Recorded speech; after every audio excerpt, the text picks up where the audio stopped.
ஆண்டவராய் இயேசுவின் நாமத்தில் உங்கள் யாவருக்கும் அன்பான வாழ்த்துக்களை தெரிவிக்கிறேன்.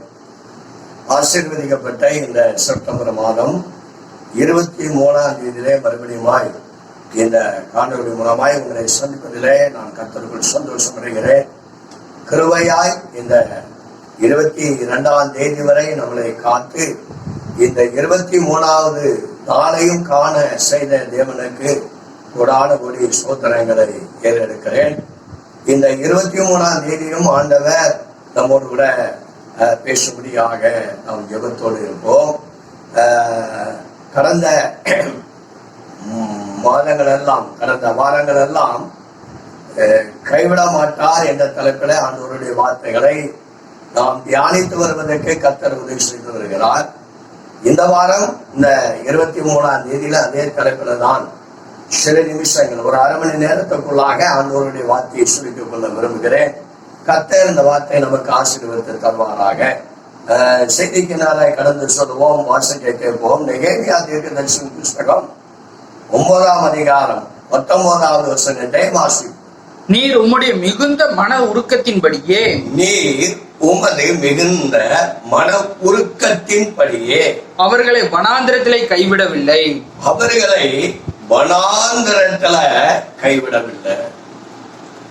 ஆண்டவராகிய தேவன் இஸ்ரவேல் ஜனங்களை வனாந்தரத்திலே கைவிடவில்லை. காரணம் அவருடைய மன உருக்கத்தின் நிமித்தமாக, இரக்கத்தின் நிமித்தமாக இஸ்ரவேல் ஜனங்களை வனாந்தரத்தில கைவிடவில்லை. வனாந்தரத்தில இஸ்ரவேல் ஜனங்கள் கைவிடப்பட்ட நேரம் பல நேரங்கள் உண்டு. ஆனால் கைவிடப்பட்ட நேரத்திலெல்லாம் ஆண்டவராகிய தேவன் அவர்களை கைவிடாதபடிக்கு அவர்களை நடத்தின தேவன் நமக்கும் ஆண்டவரை வனாந்தரமான ஒரு பகுதியில தான் வாழ்ந்து கொண்டு இருக்கிறோம். அன்றைக்கு இஸ்ரவேல் ஜனங்களை வனாந்தரத்தில் கைவிடாதபடி நடத்தின தேவன் நம்மளை இதுவரைக்கு கைவிடாதபடி நடத்தின தேவன் இன்னும் கைவிடாதபடி அவர் நடத்துவதற்கு வல்லமுள்ள தேவனாகவே அவர் இருக்கிறார். சோதரம் ஒரு வசனம் எப்படியா சொல்லப்படுது. ஏசாயா தீர்க்கதரிசன புஸ்தகம் 41ஆம் அதிகாரம் 17வது வசனம் வீதமாய் சொல்லப்படுகிறது. ஏசாயா தீர்க்கதரிசன புஸ்தகம் 41ஆம் அதிகாரம் 17வது வசனத்தை வாசிக்க கேட்போம். சிறுமையும் எளிமையுமானவர்கள் தண்ணீரை தேடி அது கிடையாமல் அவர்கள் நாவு தாகத்தால் வரலும் போது, அதாவது தண்ணீரை தேடி அது கிடையாமல் அவர்கள் நாவு வரலும் போது, அதாவது நாவு வரலும் போது இஸ்ரவேல் ஜனங்களுடைய வாழ்க்கையில அந்த வனாந்தரத்துல அவருடைய நாவு வறண்டு போயிட்டு, அதாவது காஞ்சி போயிட்டு. வேதத்துல நாவு வறண்டது, தொண்டை வறண்டது, சோதரம் எலும்புகள் வறண்டது, இப்படிலாம் வார்த்தைகள் அதுல சொல்லப்படுகிறது. ஆனால் இங்கு சோதரம் நாவு தண்ணி இல்லாதனால் அவர்கள் நாவு வறண்டு போகும்போது, அவர்கள் நாவு காஞ்சி போகும்போது, அந்த நேரத்திலே ஆண்டவராய் கர்த்தர் வனாந்தரத்துல இஸ்ரவேல் ஜனங்களை கைவிடாதபடி இருந்த தேவன் நம்முடைய வாழ்க்கையிலும் பல நேரங்களில பலவிதமான வறண்ட சூழ்நிலைகள் வருகிறது. ஆனால் கர்த்தர் இதுவரைக்கு கைவிடாதபடி நடத்தி வந்த கர்த்தர் இன்னும் கைவிடாதபடி அவர் நடத்துவதற்கு வல்லமுள்ள தேவனாகவே இருக்கிறார். ஒரு விஷயத்தை வாசிப்போம். யாத்திராகமம் புஸ்தகம் 15ஆம் அதிகாரம் 22வது வசனத்தை வாசிப்போம். பின்பு மோசே இஸ்ரவேல் ஜனங்களை சிவந்த சமுத்திரத்தில் இருந்து பிரயாணப்படுத்தினான். அவர்கள் சூர் வனாந்தரத்திற்கு புறப்பட்டு போய் 3 நாள் வனாந்தரத்தில் தண்ணீர் கிடையாமல் நடந்தார்கள். 3 நாள் தண்ணீர் கிடையாமல் வனாந்தரத்தில் நடந்தார்கள். அதாவது வனாந்தரத்துல 3 நாள் தண்ணீர் இல்லாதபடி அவர்கள் நடந்தார்கள். அப்ப அந்த நாவு அவர்களுக்கு வறண்டு போயிட்டு, அந்த நாவு வறண்டுட்டு 3 நாள் தண்ணி குடிக்கல.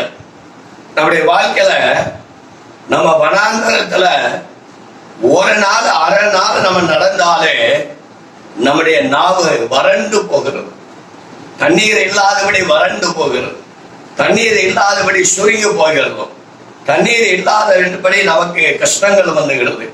ஆனா வனாந்தரத்துல சோத்திரம் 3 நாள் தண்ணீர் இல்லாதபடி நடந்தார்கள். அப்போ அந்த வனாந்தரத்துல அவர்கள் நாவு வறண்ட போதும் கர்த்தர் அவர்களை கைவிடாதபடிக்கு அந்த வனாந்தரத்துல அவர்களுக்கு தண்ணீர் கொடுத்தார் என்று வேத வசனம் சொல்லுகிறது.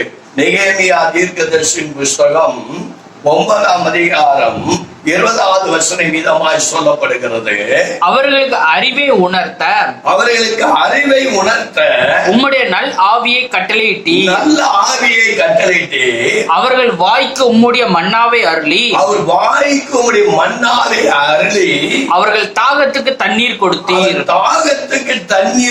இந்த வனாந்தரத்துல அவர்கள் நாவு வறளும் போது கர்த்தர் அவர்களை கைவிடாதபடிக்கு அந்த வனாந்தரத்துல தேவன் அவர்களின் தாகத்தை தீர்ப்பதற்கு தண்ணீரை கொடுத்தார். நம்முடைய தாகங்களை தீர்க்கிற கர்த்தர், நம்ம தாகம் வரும்போது கைவிடாதபடி நம்மளை வனாந்தரத்துல நடத்துற கர்த்தர், நம்ம நாவு தொண்டை சோத்திரம் காயும் போது நம்மளை சோத்திரம் அவர் கைவிடாதபடி நடத்துற கர்த்தர்.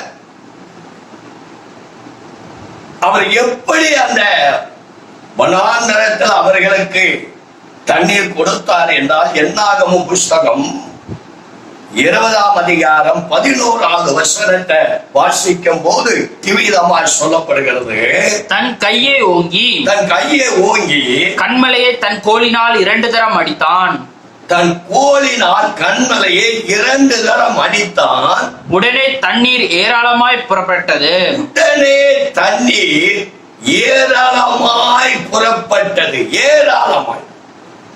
2 தரம் கண்மலை அடித்தான். கண்மலையில் இருந்த தண்ணீர் ஏராளமாய் புறப்பட்டது என்று நம்ம பார்க்கிறோம். அதுல நிறைய காரியங்கள், நிறைய ரகசியங்கள் உண்டு. எல்லாவற்றையும் நம்ம விவரிக்கிறதுக்கு நேரமும் இல்லை.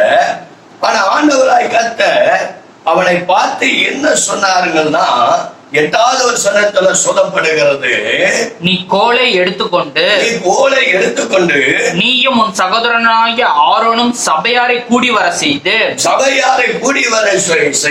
அவர்கள் கண்களுக்கு முன்னே கண்மலையை பார்த்து பேசுங்கள் சொன்னார். அதாவது கண்மலை ஆகிய இயேசு கிறிஸ்து என்று பார்க்கிறோம். கண்மலையை பார்த்து பேசினாலே கர்த்தர் நம்முடைய தாகத்தை தீர்க்கிறதுக்கு அவரை வல்லமுள்ள தேவனாக இருக்கிறார். கண்மலையாகிய இயேசு கிறிஸ்துவை குறித்து முன்பதாக நின்று பேசு அல்லது கண்மலை குறித்து முன்பதாக பேசு என்றுதான் அங்க மோசேக்கும் ஆரோனுக்கும் தேவன் கட்டளையிடுறார். ஆனா இவங்க பேச வேண்டிய ஆண்டவர், அதாவது தேவனுடைய மனுஷனிடத்துல ஜனங்களுக்கு முன்பதாக என்ன செய்ய சொல்றாரோ அதை செய்யும் போதெல்லாம் ஒரு அற்புதங்களை காண முடியும், ஒரு அதிசயங்களை காண முடியும். ஆனா நமக்கு இருக்கிற சில சூழ்நிலையில தேவன் சொன்னதை செய்யாதபடி சொல்லாததை சில நேரங்கள்ல செய்து விடுவோம். ஆனா ஆண்டவர் சொன்னார் கண்மலையை பார்த்து பேசுங்கள் என்று சொன்னார். இவர்கள் கண்மலையை பார்த்து அவர்கள் அடித்தார்கள். இந்த 10வது வசனம் சொல்லப்படுகிறது, 20:10 சொல்லப்படுகிறது. மோசேயும் ஆரோனும் சபையாரை கண்மலைக்கு முன்பாக கூடி வர செய்து அப்பொழுது மோசே அவர்களை நோக்கி கலக்கக்காரரே, இஸ்ரவேல் ஜனங்களை பார்த்து மோசேக்கு இருக்க அந்த டென்ஷன், நீங்க ஊழியக்காரங்களை பாஸ்டர்களை டென்ஷன் ஆக்குதே விசுவாசிகள் தான், கோபப்படுத்த வைக்கிறதே நீங்க தான். தோத்திரம், எங்களுக்கு கோபம் உண்டாவதற்கு காரணமே நீங்க தான். அவர் சொல்ற கலக்கக்காரரே, கேளுங்கள் கேளுங்கள், உங்களுக்கு இந்த கண்மலையிலிருந்து நாங்கள் தண்ணீர் புறப்பட பண்ணுவோமோ என்று சொல்லி. அதாவது நாங்க எப்படி பண்ணுவோம், உங்க தாங்க எப்படி தீக்கணும் பார்ப்போம். நீங்க இங்க மேல எரிச்சலும் கோபம். பாசனமா நல்லா இருக்கிறது சில விசுவாசிகளுக்கு பிடிக்காது. பாசனமா நல்ல ட்ரெஸ் பண்ணது சில விசுவாசிகளுக்கு பிடிக்காது. பாசனமா நல்ல சாப்பிடுறது சில விசுவாசிகள் கிடைக்காது, பிடிக்காது. இப்படியாக சில நேரங்களில் கோபப்பட்டு எரிச்சல் பட்டு பேசுறதுனால இந்த பாசனமார்களுக்கு டென்ஷன் வந்துருது. இந்த டென்ஷன் உருவாக்கணும்னு சொன்னா, கலக்கக்காரரே, கலங்க வீட்டார்களே, கலக்கம் அடைய செய்கிறவர்களே, இந்த இப்ப தண்ணீர் வர பண்ணுவோமா பார்க்கும். நீங்க இப்ப தண்ணீர் குடிக்காம சாக போறீங்கன்னு சொல்றதுதான் அதுக்கு அர்த்தம். தண்ணீர் இல்லாம நீங்க சாக போறீங்க பாருங்க. அந்த வேகத்துலதான் பேசுன்னு சொன்ன சோதர கர்த்தர் சமூகத்துல அவன் பேசாதபடிக்கு அவன் இந்த ஜனங்கள் அவனை எரிச்சல் படுத்தினதுனால, கோபப்படுத்துறதுனால, அவன் மேல சில வேகங்கள் வைத்ததுனால அந்த டென்ஷன் ஆகி அந்த விசுவாசி ஆக்காம சோதரம் அந்த கோலை கொண்டு வந்து 2 ட்ரிப் அடிச்சுடான். ஆனா அடிச்சாலும் தேவன் இரக்கம் உள்ளவர். இஸ்ரவேல் ஜனங்களை கைவிடல.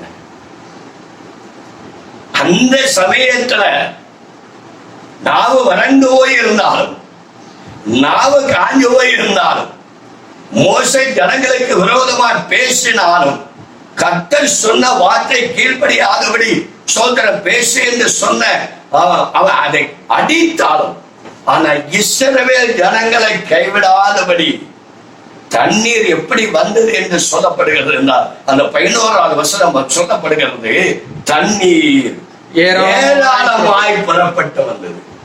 நம்ம அடிச்சா தண்ணீர் வராதுன்னு மோசே ஆரோன்னு நினைச்சாங்க. அதனாலதான் அவங்க சொல்றாங்க, சோதரம் தண்ணீர் கொடுப்போமோ, தண்ணீர் வருவோமோ அப்படிலாம் சொல்றாங்க.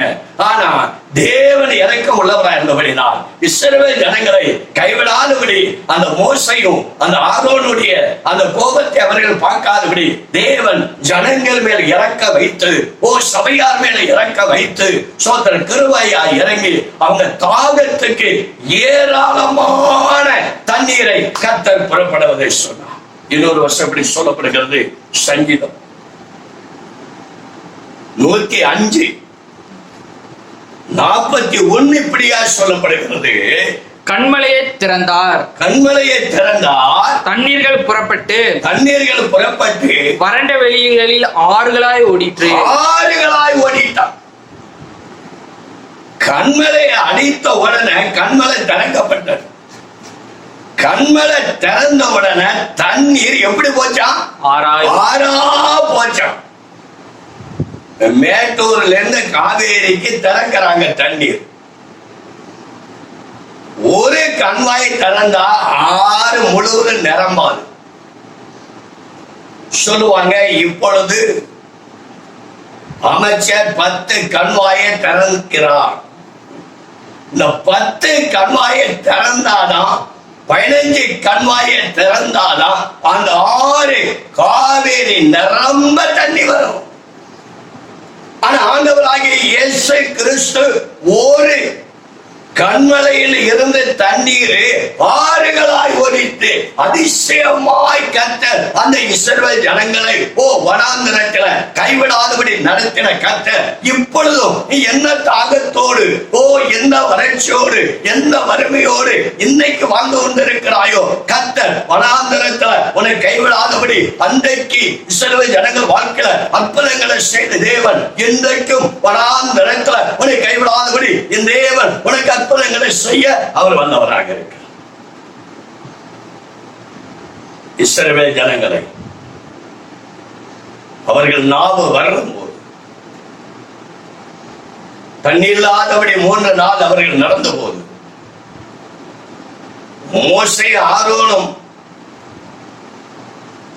அவங்க இஸ்ரவேல் ஜனங்கள் படுத்தன அந்த உபத்திர நிமித்தமாய் கோபப்பட்ட போதும் தேவன் இரக்கமுள்ள தேவனாய் இருந்தபடினா, மன உருக்குள்ள தேவனாய் இருந்தபடினா அந்த இஸ்ரவேல் ஜனங்களை வனாந்தரத்தில் கைவிடாதபடி அவர்கள் கொண்டு வந்த ஆடு மாடுகள் எல்லாம் பிடிக்கத்தக்கதாக ஆண்டவர் ஒரு கண்மலையை தான் அவர் திறந்தார். ஆனா தண்ணீர் ஆறுகளாய் ஓடுவதற்கு கர்த்தர் உதவி செய்தார். வனாந்தரத்தில் இஸ்ரவேல் ஜனங்களை கைவிடாதபடி தாகத்தை தீர்த்த கர்த்தர் உங்கள் வனாந்தரத்தை கைவிடாதபடி தாகத்தை தீர்க்க கர்த்தர் வல்லவர். இரண்டாவதாக இன்னொரு நபரை சொல்லி நான் முடிக்க விரும்புகிறேன். ஆதியாகமம் புஸ்தகம் 21ஆம் அதிகாரம் 14வது வசனத்தை வாசிப்போம். ஆபிரகாம் அதிகாலையில் எழுந்து அப்பத்தையும் ஒரு துருத்தி தண்ணீரையும் எடுத்து ஆகாருடைய தோளின் மேல் வைத்து பிள்ளையும் ஒப்பு கொடுத்து அவளை அனுப்பிவிட்டான். அவள் புறப்பட்டு போய் பேர்சபாவின் வனாந்திரத்திலே அலைந்து திரிந்தாள். அதாவது வனாந்திரத்துல அலைந்து திரிகிற ஒரு அனுபவம். இவளுடைய நிலைமை அதே நிலைமைதான். இஸ்ரவேல் ஜனங்களுக்கு வனாந்தரத்தில தாகத்தை தீர்த்தை கைவிடாதபடி நடத்தின கர்த்தர் இந்த ஆகாரை குறித்து நமக்கு நல்லா தெரியும். இவளும் வனாந்தரத்தில அலைந்து திரிகிறார். வனாந்தரத்தில அலைந்து திரிகிற ஒரு மனுஷியாக காணப்பட்டார். இந்த வனாந்தரத்தில் அலைந்து திரிகிற இந்த ஆகாரையும் ஆகாருடைய பிள்ளையையும் ஆண்டவர் கைவிடாதபடி இருந்தார். சில வார்த்தைகள் உங்களுக்கு முன்பதாக வைக்க விரும்புகிறேன். 21ஆம் அதிகாரம் 10வது வசனத்தை வாசி. ஆபிரகாமை நோக்கி, இந்த அடிமை பெண்ணையும் அவள் மகனையும் புறம்பே தள்ளும். இப்ப சாரா சொல்லுகிறார், இந்த அடிமை பெண்ணையும் இந்த அவளுடைய பிள்ளையையும் புறம்பே தள்ளும். அதாவது வீட்டை விட்டு வெளியில போக சொல்லும் என்று சொல்றான். புறம்பே தள்ளும், வெளியே தள்ளும். அவன் வீட்டுக்குள்ள அவனை இருக்கக்கூடாது. சில நேரங்களில மனைவியை புறம்பே தள்ளிவிட்டு புருஷர்கள் தனியா இருக்கிறாங்க. புருஷர்களை தள்ளிவிட்டு மனைவி தனியே இருக்கிறார். பிள்ளையும் மனைவியை தள்ளிவிட்டு தனியே இருக்கிறார். ஆனா சாரா சொல்ல புறம்பே தள்ளும். அவன் என் வீட்டுல இருக்கக்கூடாது. தள்ளப்பட்ட நிலைமை. இவள் ஒரு அடிமை பெண். இந்த சாரால் தான் அவளுக்கு அடைக்கலம் கொடுத்தவர். சும்மா இருந்த சங்க ஊதி கெடுத்தான் ஆண்டின்னு சொன்னது போல, சும்மா இருந்த ஆபிரகாம இவளை நீர் வச்சுக்கொள்ள, இவள மூலமா உள்ள பிள்ளை பறக்கிட்டு சொன்னதே இவதான். அவன் எனக்கு ஆகாரு, ஆபிரகாம் எனக்கு தானி வெட்ட கேட்கல. இவளே அவனுக்கு கொடுத்துட்டு இப்ப பிள்ளை பிறந்தவன பொறாம வந்துட்டு சோதரம் அந்த பிள்ளை பரியாசம் பண்றான் ஈசாக்க. இது இவளுக்கு பிடிக்கல. அதனால புறம்பே தள்ளுன்னு சொல்றான். வீட்டை விட்டு வெளியே போ அப்படின்னு சொல்றான். அதாவது சாராளால் தள்ளப்படுகிறான். இரண்டாவதாக அந்த 11வது வசனத்தை வாசிப்போம். 11வது வசனம். தன் மகனை குறித்து சொல்லப்பட்ட இந்த காரியம் ஆபிரகாமுக்கு மிகவும் துக்கமாய் இருந்தது. தன் மகனை குறித்து சொல்லப்பட்ட காரியம், சாரா என் மகனாகிய இஸ்மாயிலே புறவே தள்ளி என்று சொல்லாரே என்று சொல்லப்பட்ட அந்த காரியம் ஆபிரகாமுக்கு துக்கமாய் இருந்தது. ஆபிரகாம் இது நிமித்தமா வேதனைப்படுகிறான். காரணம் என்ன? ஆகார வெளியில தள்ளுன அவளுக்கு அடைக்கலம் கொடுப்பதற்கு யாரும் இல்லை. அவளை கை கொடுத்து தூக்குவதற்கு யாரும் இல்லை. அவளை கைப்பிடித்து நடத்துவதற்கு யாரும் இல்லை. சாரால் புறமே தள்ளு என்று சொல்கிறான். ஆனால் ஆபிரகாம் ஏன் துக்கம் வருகிறது? இவளை தள்ளிவிட்டால் இவளுக்கு ஆதரவுக்கு யாருமே இல்லையே. இவளை கை தூக்கி விடுவதற்கு யாருமே இல்லையே. அவள் தள்ளப்பட்டவளாய் ஒதுக்கப்பட்டவளாகவா காணப்படுவாள். என்ன செய்வது என்று அவன் துக்கத்தோடு கூட இருக்கும் போது 12வது வசனம். அப்பொழுது தேவன் ஆபிரகாமை நோக்கி அந்த பிள்ளையையும் உன் அடிமை பெண்ணையும் குறித்து சொல்லப்பட்டது உனக்கு துக்கமாய் இருக்க வேண்டாம். கர்த்தர் பேச ஆரம்பித்தார். அதாவது அவன் தள்ளுன்னு சொல்றா, இவன் எப்படி தள்ள என்ற துக்கத்தோடு இருக்கிறான். நீ எந்தெந்த சமயத்துல எந்தெந்த சந்தர்ப்பத்துல துக்கத்தோடு இருக்கிறீங்களோ அப்பெல்லாம் என் தேவன் நம்மோடு உன்னோடு என்னோடு அவர் பேசுவதற்கு வல்லவல்ல தேவனாக. அந்த துக்கப்பட்டு கலங்குற அந்த நேரத்துல ஆபிரகாமோடு கர்த்தர் பேசுறார்.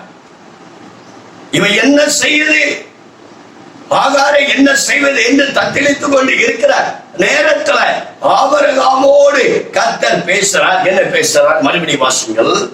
அப்பொழுது தேவன் ஆபிரகாமை நோக்கி அந்த பிள்ளையையும் உன் அடிமை பெண்ணையும் குறித்து சொல்லப்பட்டது உனக்கு துக்கமாய் இருக்க வேண்டாம்.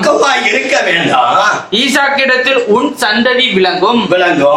ஆதலால் சாராள் உனக்கு சொல்லுவது எல்லாவற்றையும் கேள். அதாவது சாரா உனக்கு என்ன சொல்றாரு அது கேள். அதாவது மனைவி சொன்னா கேட்க வேண்டிய காரியத்தை கேட்டுதான் ஆகும்.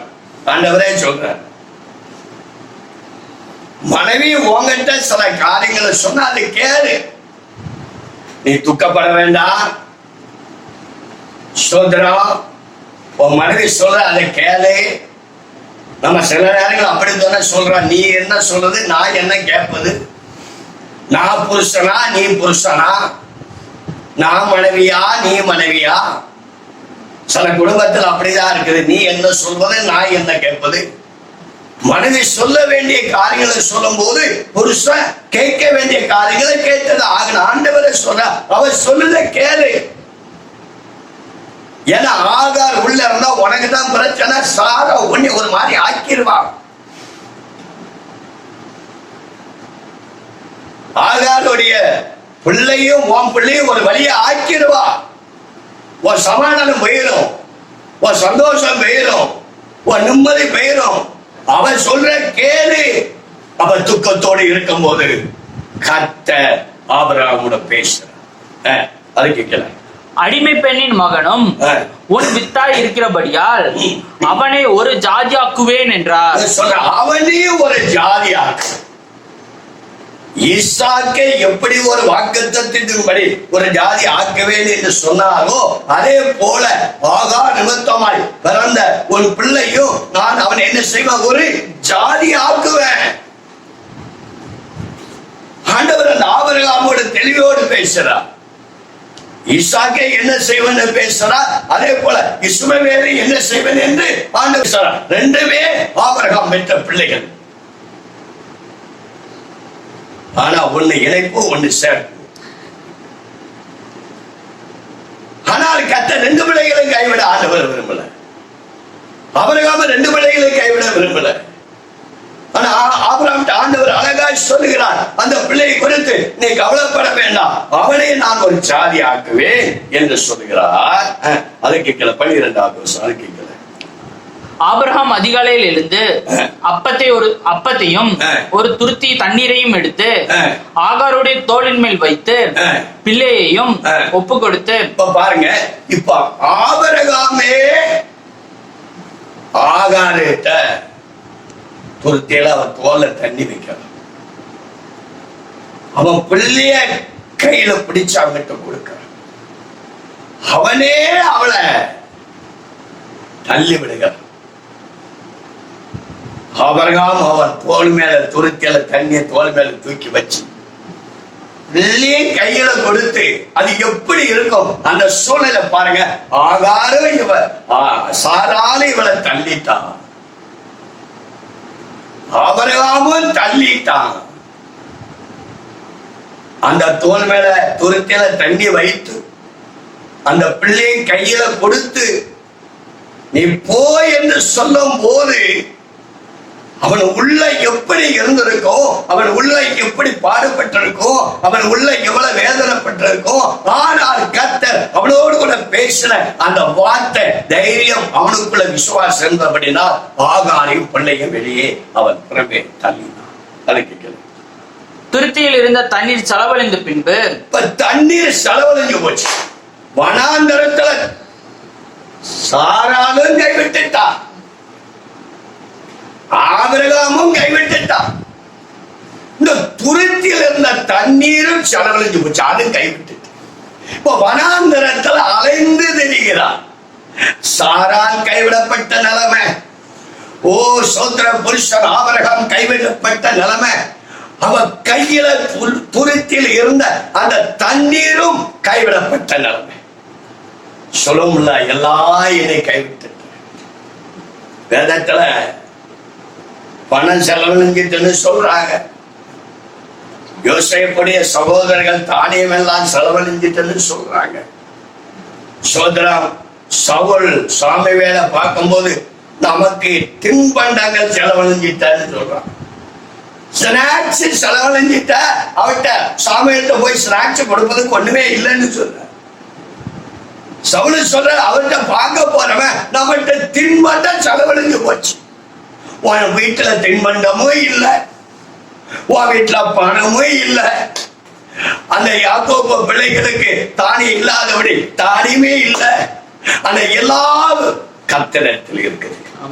உன்னிடத்தில் ஒண்ணு இல்லை, கர்த்தரிடத்தில் இருக்கிறது.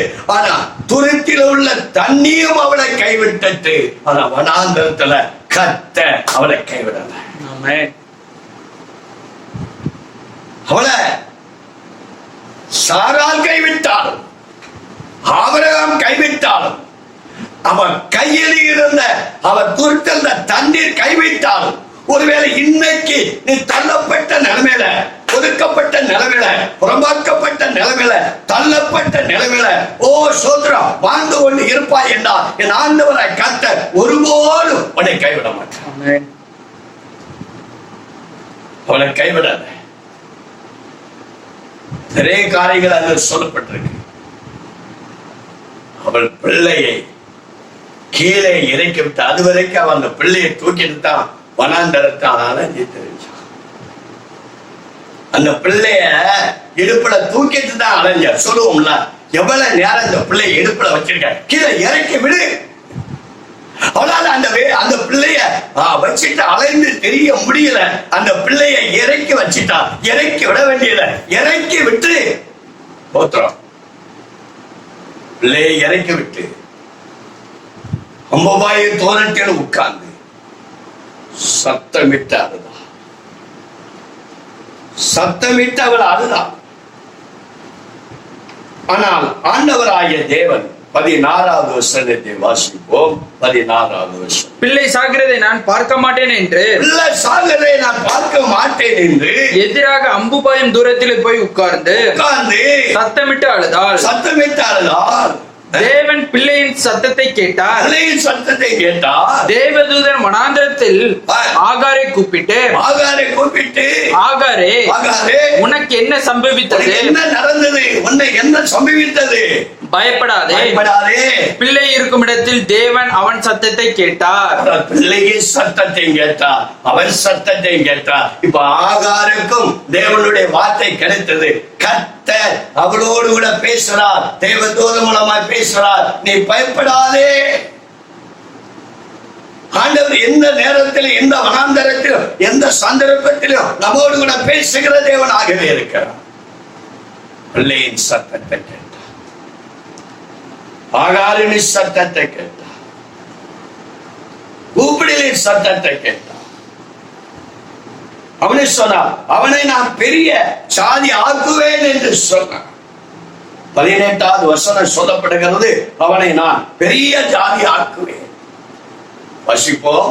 நீ எழுந்து பிள்ளையை எடுத்து, அவனை உன் கையினால் பிடித்துக் கொண்டு போ. கையினால் பிடித்துக் கொண்டு போ. அவனை பெரிய ஜாதி ஆக்குவேன், பெரிய ஜாக்குவேன். இப்போ கீழே விட்ட பிள்ளையை எடுக்கிறான். எடுக்கிற பிள்ளைய கையில பிடிக்கிறான். பிடிக்கிற பிள்ளைய கூட்டி கொண்டு போகிறான். கொஞ்சம் விசாரி, கொஞ்சம் விவரிக்கணும்னா நேரம் ஆயிடும். கீழே விட்டால் விட்ட பிள்ளை எடுத்த பிள்ளை பிடித்த பிள்ளையை கூட்டிக் கொண்டு போனார். கூட்டிக் கொண்டு போகும்போது அங்க தான் தீர்க்கப்பட்டது. 19வது வசனத்தை வாசிப்போம். தேவன் அவளுடைய கண்களை திறந்தார். அப்பொழுது அவள் ஒரு தண்ணீர் துறவை கண்டு போய் துருத்தியிலே தண்ணீர் நிரப்பி பிள்ளையை குடிக்க கொடுத்தாள். அதாவது பிள்ளையை விட்டார், எடுத்தார், பிடித்தார், கொண்டு போனார், குடிக்க கொடுத்தார். வனாந்தரத்துல ஆகாருடைய பிள்ளையும் கைவிடாத கர்த்தர் உன்னை கைவிடாதபடி நடத்துவார். பல வனாந்தரங்கள் நமக்கு வந்தது. இந்த வனாந்தரத்தை நான் செழிக்க பண்ணுவேன் என்று சொல்கிற கர்த்தர் உன் வனாந்தரத்தை இந்த வருகிற காலங்களிலே செழிக்க பண்ணுவார். வறண்ட நிலத்தை நீரூற்றாய் கர்த்தர் நம்மை ஜெபம் பண்ணுவோம். நல்ல பிதாவே, நல்ல வேலைக்காக ஸ்தோத்திரம். வனாந்தரத்துல கைவிட மாட்டேன் என்று சொன்ன ஆண்டவர் இஸ்ரவேல் ஜனங்களை வனாந்தரத்துல கைவிடாதபடி நடத்தின கர்த்தர், ஓ ஸ்தோத்திரம். இந்த வனாந்தரமான இந்த காலங்களில உமது பிள்ளைகளை கைவிடாதபடி நடத்தும்படி அவன் நாமத்தில் செபிக்கிறோம். எந்த இடத்துல கைவிடப்பட்டு இருக்கிறார்களோ அந்த கைவிடப்பட்ட இடத்துல கைவிடாதபடி ஓ சோத்திரம் பிள்ளைகளை நடத்தபடி ஆட்சிக்கிறோம். ஆகாரை ஓ சோத்திரம் சாரால் புறமே தள்ளினார். ஓ சோத்திரம் ஆபிரகாம் தள்ளினார். ஓ அவ கையில் இருந்த பணம் எல்லாம் ஆண்டவரே அந்த தண்ணீர் எல்லாம் செலவழிந்து விட்டது. ஆனால் வனாந்தரத்துல அவளையும் அவள் பிள்ளையும் கைவிடாத இருந்த கர்த்தர் இன்றைக்கு யார் கைவிடப்பட்ட நிலைமையிலே வனாந்தரமான வாழ்க்கையிலே வாழ்ந்து கொண்டிருக்கிறார்களோ இதற்கு பின்பதாக அந்த வனாந்தரம் செழிக்கப்படுவதாக. வனாந்தரத்தை செழிப்பாக்குவேன். வறண்ட நிலம் நீரூற்றாய் மாற்றப்பட வேண்டும் சொன்ன ஆண்டவர் இந்த வறண்ட நிலங்களை இந்த ஆண்டவர் நாட்களுக்கு பின்பதாக ஒரு நீரூற்றாய் மாற்றும்படி ஆட்சிபிக்கும். அப்படி செய்வதற்காக இயேசுவின் நாமத்தில் ஜெபம் கேளும் ஜீவனுள்ள நல்ல பிதா. ஆமென்.